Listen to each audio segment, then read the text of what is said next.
Welcome to the Grace Story Podcast, where inspiring stories are brought to life. This podcast is made possible by Grace College and Seminary, located on the shores of Winona Lake in the great state of Indiana. I'm your host, Dr. Drew Flam. This is the Grace Story Podcast.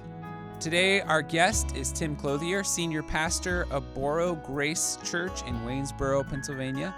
Tim studied youth ministry at Grace College and also attended Grace Seminary for his Master of Arts. Tim recently published his book, To Each is Given, Spiritual Gifts in the Life of the Church through BMH Books. And we'll dive into that book more in this podcast. Along with being a pastor and an author, Tim is married to Carrie, also a Grace grad, and has 4 young children. Tim, welcome to the podcast. Thanks, Drew. Well, first question. Pastor, author, husband, 4 little kids. Yeah. Do you sleep? Sometimes. Sometimes. It depends on if they're all behaving and what decisions that are needed to be made at the church at the time. So when it comes to being an author, first-time author, correct? Yeah.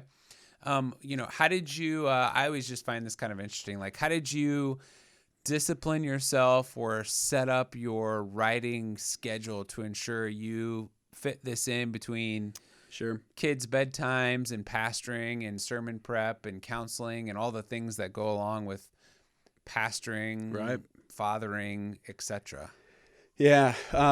It actually started out of what I needed to do at the church. And so I had been feeling prompted by the Lord to preach through the book of 1 Corinthians. And the way we do it in our church is we just walk through books of the Bible. And I knew chapters 12 to 14 were coming, and it would be very conspicuous if I skipped them. And those typically have been pretty hotly debated chapters. And so about 2 years out, I sat down with my elder team and I said, I feel like the Lord's leading me to think about this and us. And what I want to do is I want to write down what I would say about these gifts, about the big picture, and then talk through it with you guys. And from that, we then get to decide if there is enough agreement to go forward, or if there's not agreement, then I'm going to take that as an indication from the Lord that this is not the direction He wants us to go right now. And so the first written form of this got churned out, and that was kind of essentially part 1 of the book. And we discussed it. They gave me the green light to move forward with it. And then the rest of the project just came out of sermon prep.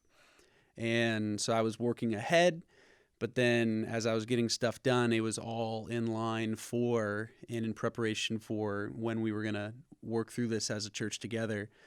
So that was the calendar year of 2019 that we walked through 1 Corinthians together. So it was last fall. We hit specifically chapters 12, 13, and 14. So it was a little bit more manageable in that regard. I tried to not take it home. I did some editing at home, but tried to leave a lot of the heavy writing to when I was either in my office as a part of sermon prep time, or if I had been traveling for one reason or another, I'd take it with me then and work on it a little bit more. That's awesome. I've often heard of pastors, like sermon prepping and turning it into a book, but you sort of like did the precursor, get it all ready, then sermon prep, have the book ready, and then preach it. Yeah. You preached the book essentially, which is a neat way of doing it. Tell me 1 or 2 things you learned about the authoring process that maybe going into it you weren't familiar with, that now you're like, wow, I didn't realize that. Yeah. This about authoring a book. Yeah. There's a lot of details, and I've consistently just thought of myself as a guy who gets you like 95% of the way there. And so like my editor and the publisher and those parts to the puzzle helped get all of this across the finish line. And so all of the copy editing and the mistakes and all of those things, I thought I had a decent product, and then we realized it wasn't nearly as decent as it should have been. And so thankfully there were people that were able to take a rough product, fine tune it, and then get it to print. So those people were tremendous in the process. BMH Books was tremendous. The editor I was working with, her name was Judy. She was subcontracted through BMH, and she was just a gift, as well as we kept exchanging Word documents back and forth with changes and all of that. And so that part was really eye-opening and fun in a really nerdy way, because you knew you were working towards a goal, and you knew that each step along the way you were getting a little closer. And so then to figure out as well just how to say best what needs to be said, or what you at least believe needs to be said. So I learned some things about myself as well through the process, in how, like, stylistically I had to make some changes along the way to like make thoughts a little bit more concise and understandable. So I think it's actually helped me be a better communicator in the process, because I don't get that type of feedback on a Sunday morning. I'm usually getting the, hey, good job, or the email on Monday. And this was somebody professionally critiquing how I was communicating in print. And I think it's actually helped me be a better communicator through the process as well. That's awesome. That's cool things that you've learned. And so is this the first of hopefully many books? Or are you like, hey, I'm one and done? I don't think I'm one and done. I've got a series of emails right now that I've been sending to a church planner on leadership that could be something. They're not anything right now. They could be something. It just depends on if some publisher somewhere thinks they could be something as well. I guess that kind of matters, doesn't it? And so who knows? The pandemic kind of threw all of that by the wayside, and but just trying to think through some of the more practical aspects of leadership in a church. One of the questions that would always be asked soon after I got out of seminary was like, what didn't we teach you? Or somebody else, what didn't they teach you? And some of it was like the how to lead a board meeting type stuff. And so as I've been in that world now, I've tried to be mindful of writing down how to do that. And so there's a young church planner a couple hours from us in our fellowship that I've wanted to give that information to ahead of the game. He was in youth ministry, transitioning to a solo senior pastor. I've walked that road. And so I just started sending him in a weekly email about things I've learned, things I did that I shouldn't have done, things that I didn't do that I should have, things that right now I don't plan to do differently. And so there could be something there, cool. But it depends on if somebody else agrees. Well, let's back up. I want to get into the details of the book, but let's get a little bit of the story of Tim first. Tell me kind of where you grew up, and then what got you to Grace College studying youth ministry. Yeah. I grew up in Michigan until 7th grade. And in 1997, my family and I moved just north of Fort Wayne. And growing up as a pastor's kid, I always wanted to be a pastor. And a lot of that early on was I just wanted to be like my dad. He's my hero. I wanted to be like him.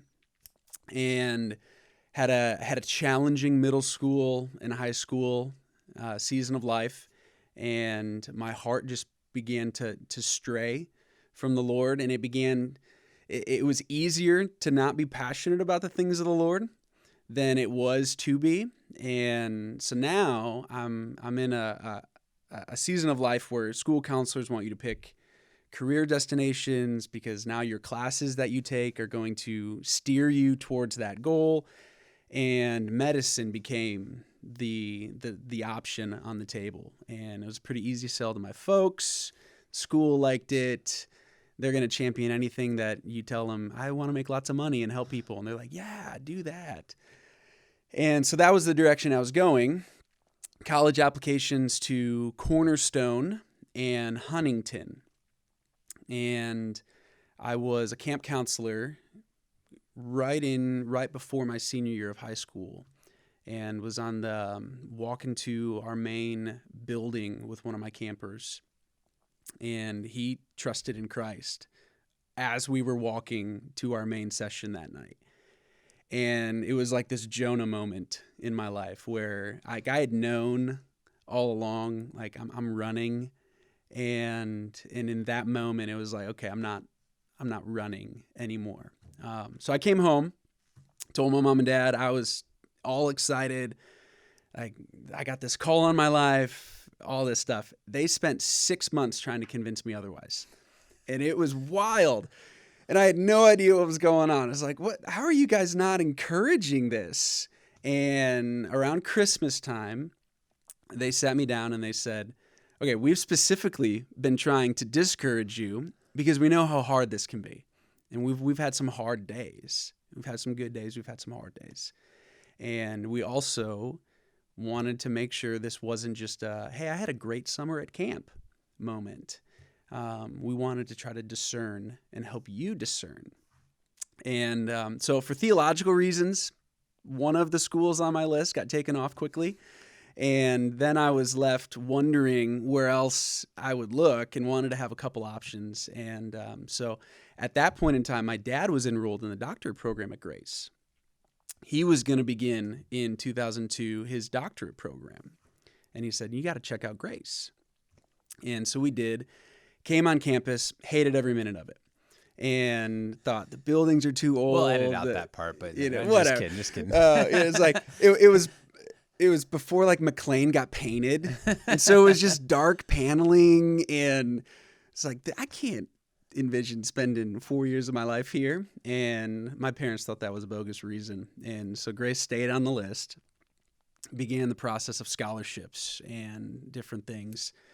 And found that there was scholarship money available here. And there was more here than the other school I was considering. And so really for financial reasons, Grace became the choice. Wouldn't even say it was the number one choice at that point. But then I got here, and then things just became quickly different. The dark paneling in McLean got painted, and it wasn't a big deal. And, sat down with professors, and it just all of that, and met my wife about a month into our freshman year, and began dating a few months after that, and then it was just home, and can't imagine of ever going anywhere else, quite frankly. So yeah, we were together 4 years through, got married halfway through our senior year, lived in Lamppost, just drove by there as we were coming in. We were pointing to the kids like, that was our first apartment. And they're like, really? Yeah. And we're like, really? I can't believe we did that. And, so we lived there as a married couple, from senior year into seminary. It turned into a girls' dorm. So that was wild. Fire drills, tornado drills, the whole bit. We were right there with them. And so then graduated with the master's degree in 2008 and walked in 9, which was the year that our oldest daughter was born. And you stayed in town after that, right? It was you were youth ministry undergrad, so that was the direction you were headed, and that's what you stayed in town for. Yep. Yeah, we were attending Community Grace Brethren Church and began there our sophomore year. I didn't grow up Grace Brethren. My wife did. Her dad was a pastor in a Grace Brethren church for her entire life. So Grace was the only option for her. There weren't any other schools. There wasn't. And she got the OB scholarship, and she was recruited to play soccer, and so it just made a lot of sense. And that was where you went, growing up in a Grace Brethren church. And so as we met, now there's this whole new culture that I've had no exposure to ever. Our sophomore year, we began trying to find a church to go to together, and landed at Community Grace. And I got involved in the music program pretty quickly, and then became the leader of the music program. So altogether, as just attenders, including our staff years, we were there 10, 11 years. And as I graduated undergrad into the master's program, a position opened up for youth ministry. So then I got paid to do what I was already largely doing. And so we were there 7 years full time on staff. And then in 2014, moved from Warsaw to Waynesboro. And you have been at Waynesboro as the senior pastor, solo pastor, since 2014. Yep, it'll be 6 years, middle of August. Gotcha. Awesome. Yeah. And you are, I get to see you every once in a while at various Grace Brethren Right. affiliated Yep. things. You've got your tentacles in all of it, fellowship council and boards and all that good stuff. And so appreciate the way that you've been impacted at Grace and then turned around and now are making an impact on many of our current and future students and on our fellowship as a whole. So thank you for that. Yeah, it's been fun. Well, let's dive into the book a Cool. little bit. So, again, in the craziness of 2020, you somehow published a book. Yeah. So you talked about the motivation being, the sermon series and wanting to ensure that you properly equipped the saints in your church. Yeah. Tell us about sort of the general tenor of the book and what about it might be slightly different than another book you might pick up on related to spiritual gifts. Sure. Yeah, the book breaks down into kind of two parts. Part one is a bit of a warning part. There's some trends in the evangelical church that concern me in this area. And there's some really popular organizations and ministries that have some concerning beliefs and practices in regards to spiritual gifts, and specifically what they would call signs and wonders. And so I know people personally that have found themselves at those places, and I know people personally that are very influenced by those ministries, and I think there's some really concerning things there. And the initial, very beginning seeds of this entire project began when someone at our church at Community Grace who had been living in our house, she was on our youth staff, she was a Grace College grad, OB alumni, the whole deal, found herself at a particular place where there was a lot of concerning things theologically surrounding gifts and signs and wonders. So that threw me into what felt like a 2.5 year rabbit hole where I just could not make sense of this, but had this unquenchable thirst to learn more and dig and study. And then it was about 2.5 years out of that where I felt like some clarity began to emerge. And so part one walks through a little bit of that. The clarity I felt like I found, and it was different than honestly what I had been taught here at Grace by professors who largely would have landed in a cessationist camp where some of the gifts have ceased.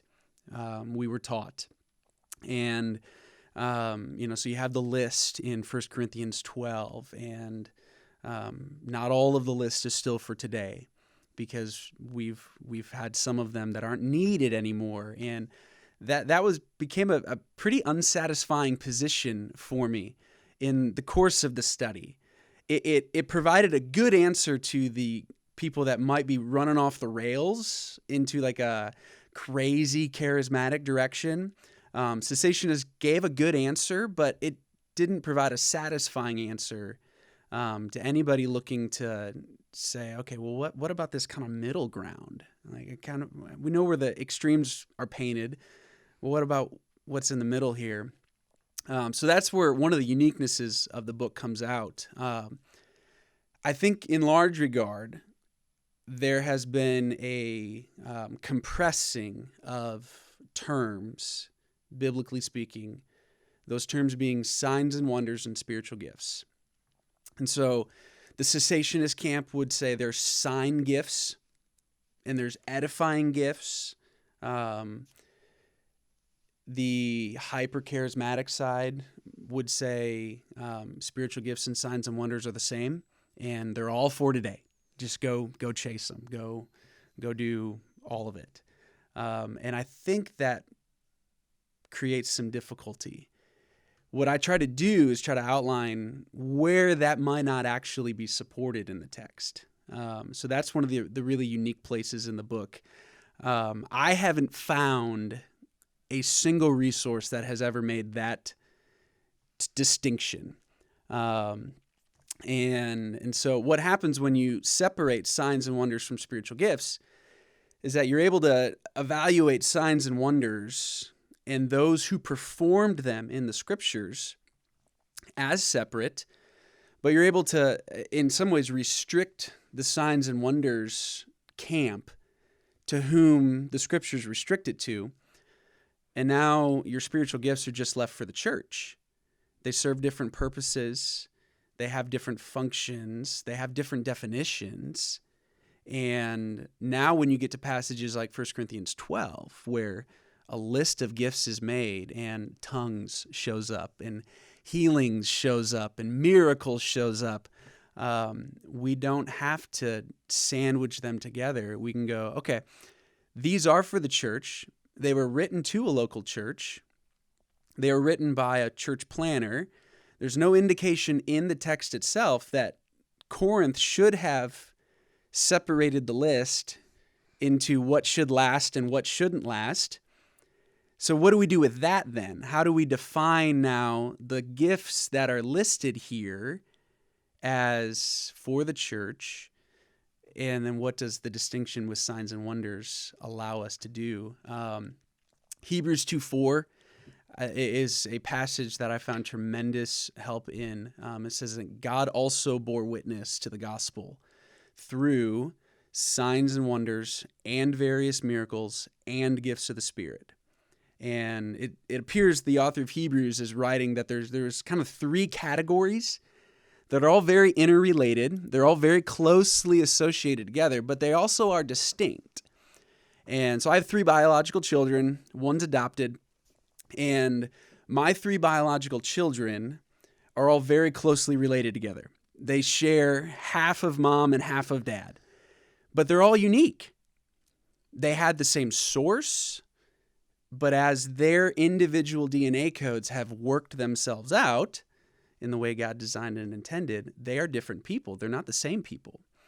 And I think similarly, it's helpful to see signs and wonders as distinct from various miracles, as distinct from spiritual gifts. And various miracles, quite frankly, is probably kind of this junk drawer category of we're not sure what to do with what just happened, so just throw it in there.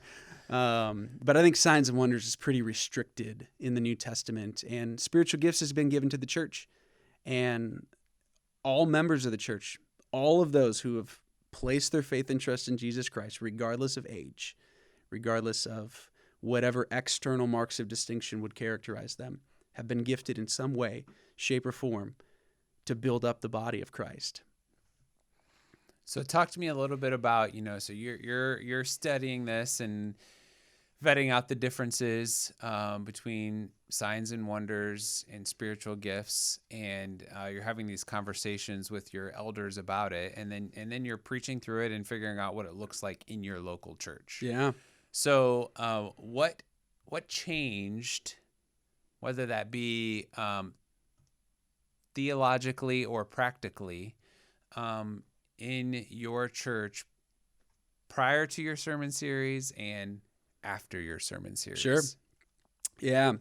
I think practically speaking, some of the things that changed or perhaps were more clarified for the people in our church were there's just going to be some resources that we don't use that we could.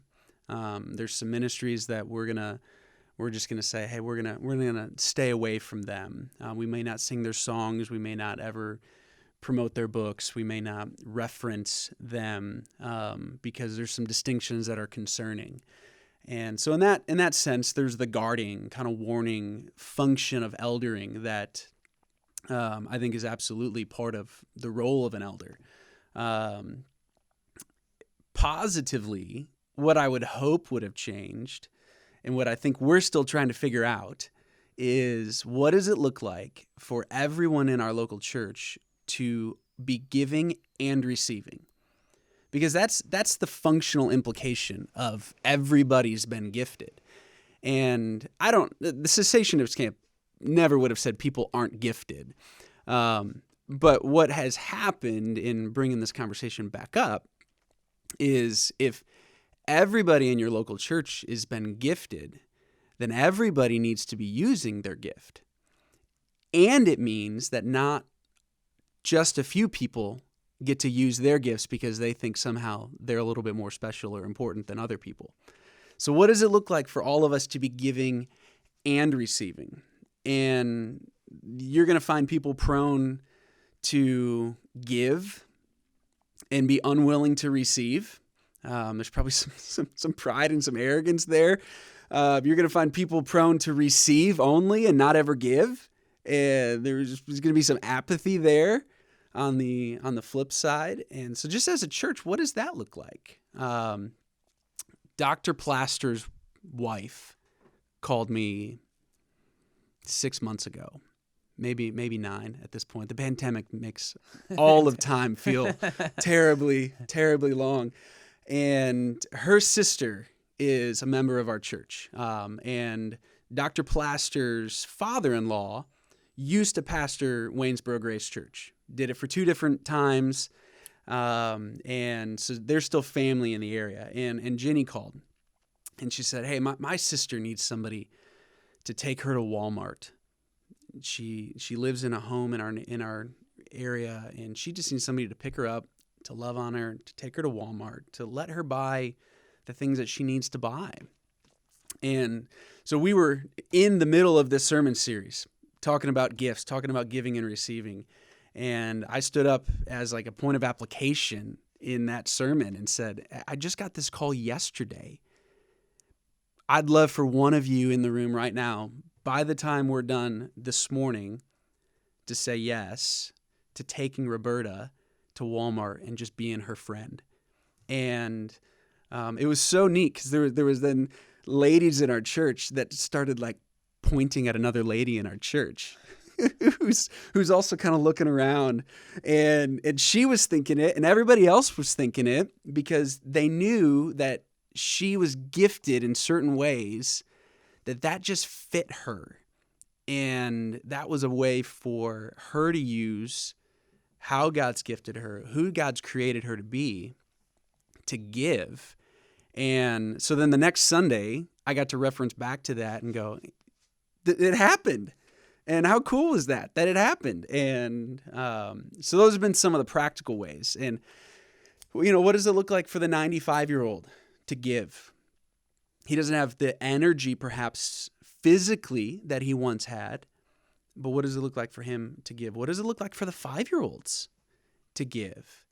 If we're going to say that the church has been gifted, then, all right, what do our youngest that have trusted in Jesus offering? And how are we encouraging them to use their gifts? How are we helping them figure out what they are? How are we giving them space to love and lead and serve people?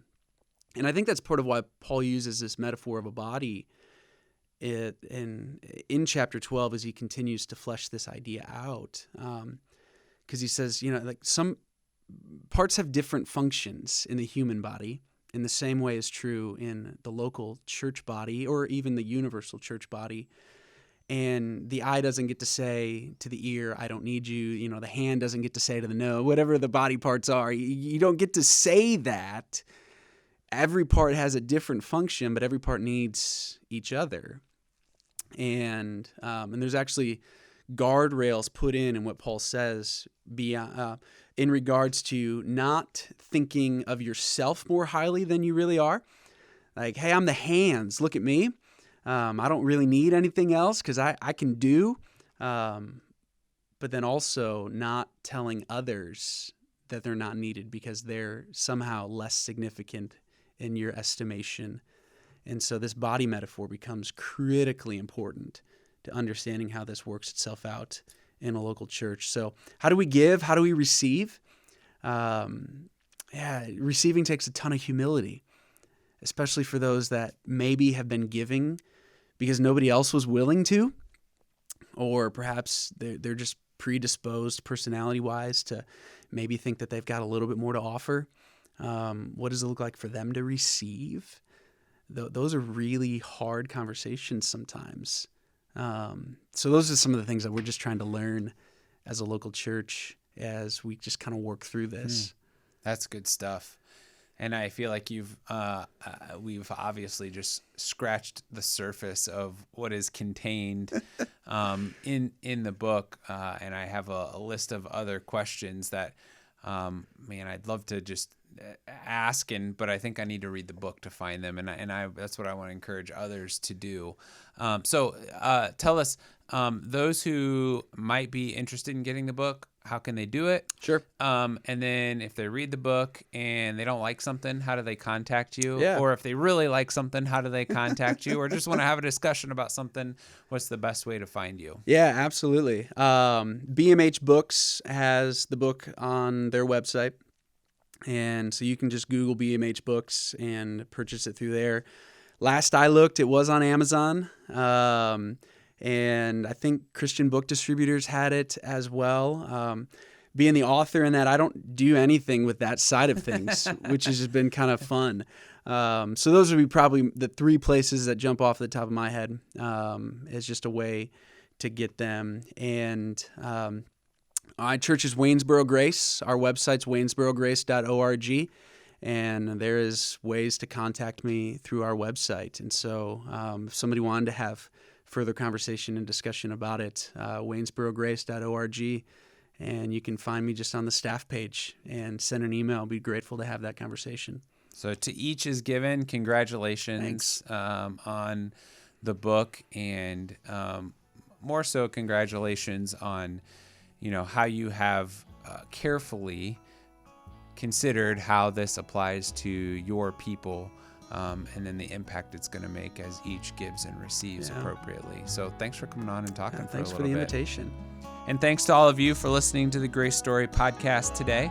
Music was written and produced by Dr. Wally Brath, Assistant Professor of Worship Arts at Grace College. Thanks to our co-producers, Andrew Palladino and Rick Neer. And if you can do us a huge favor and rate, comment on this podcast wherever you found it from, share it with others, we'd be so grateful. Until next time, live your best Grace Story today.